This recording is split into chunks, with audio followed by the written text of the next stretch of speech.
అమలు చేయడానికి మీరు సహకరించండి. ఒకవేళ మీరు సహకరించము, మీ బుద్ధే మారలేదంటే మళ్ళీ ప్రజలు మళ్ళొక తీర్పు ఇస్తారు. ఆ హోదా కూడా మిగలదు చివరికి. కాబట్టి దయచేసి వీళ్ళు రాలే వాళ్ళు రాలే, అంతకంటే ముందు రాహుల్ గాంధీ గారు ఏం చేసిండ్రు, ఏం మాట్లాడినరు, ఏం హామీ ఇచ్చిండ్రు, ఏ నిర్ణయం మేరకు ముందుకెళ్తున్నామో వీళ్ళు మాకు సూక్తులు చెప్పాల్సిన అవసరం లేదు అధ్యక్ష. వాళ్ళ నాయకుని మొదట సభలో వచ్చి కూర్చోమనుండ్రు అధ్యక్ష. రాహుల్ గాంధీ వచ్చిండా లేదా, రాహుల్ గాంధీ ఆదేశం లేకుండా రేవంత్ రెడ్డి గారు ఇక్కడ ఈ నిర్ణయాలన్నీ చేస్తాడా అధ్యక్ష? ఇంత ఇంపార్టెంట్ చర్చ జరుగుతుంటే బలహీన వర్గాలకు న్యాయం చెయ్యాలని 100 సంవత్సరాల నుంచి జరగని కులగణన తెలంగాణ రాష్ట్ర ప్రభుత్వం చేసినందుకు ఏది ఏమైనా రాజకీయాలను పక్కన పెట్టి ప్రధాన ప్రతిపక్ష నాయకుడు చంద్రశేఖరరావు గారు వచ్చి ఒక మంచి మాట, అయ్యా మేం చేయలేని పని ప్రజాప్రభుత్వం కాంగ్రెస్ పార్టీ చేసింది, నేను అభినందిస్తున్నా అంటే వారి పెద్దరికం పెరిగి ఉండేది కదా అధ్యక్ష. వారేమో రారు. ఇక వచ్చిన ఆయననేమో గిట్లున్నాడు, ఎట్లున్నాడో మీకే కనిపిస్తుంది ఆ పైనుంచి.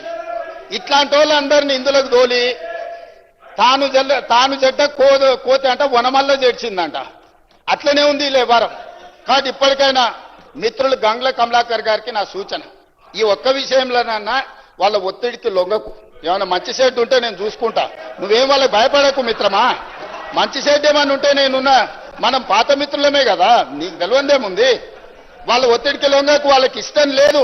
వాళ్ళ పోకడలు దగ్గరకెళ్ళి నువ్వు చూసినావు. పర్టికులర్ గా కరీంనగర్లో నీకైనా ఎల్రమ్న గారికైనా పొన్నం ప్రభాకర్ గైనా వాళ్ళ పోకడలు ఎట్లుంటాయో నీకు తెలియదా, నేను చెప్పాలనా? కాబట్టి దయచేసి, నాకు చాలా మంచిగా తెలుసు కాబట్టే ఇక్కడికి వచ్చిన, లేకపోతే ఎట్లా వస్తాను నేను? నాకు చాలా బాగా తెలుసు కాబట్టే కరుగాల్చి వాత పెట్టి ఇక్కడ వచ్చి కూర్చున్నా. ఇక నా గురించి కాదు చర్చ. దయచేసి నేను అందరికీ నా విజ్ఞప్తి ఒకటే, ఇదొక మంచి ఉద్దేశంతో తీసుకొచ్చిన బిల్లులు. అందుకోసమని రాజకీయ వివాదాలకు తావు లేకుండా, మీరు ఆరోపణలు చేయకుండా మీరు సూచన చేయండి. తప్పకుండా ఆయన అధ్యక్ష, అధ్యక్ష ఆ వెనకాల గట్టిగా అరిసేది ఆయన కూడా ఆయనే అధ్యక్ష, ఆసోపతే. అందుకే ఆయనకి ఇష్టం లేదు, ఆయన కూడా అందుకే అట్లా అరుస్తున్నాడు అధ్యక్ష. కాబట్టి అధ్యక్ష, అది కల్వకుంట్ల కాదు అధ్యక్ష, కల్వకుండా ఉంచడం అన్నమాట. ఎవ్వరు కల్వకుండా ఉండాలి.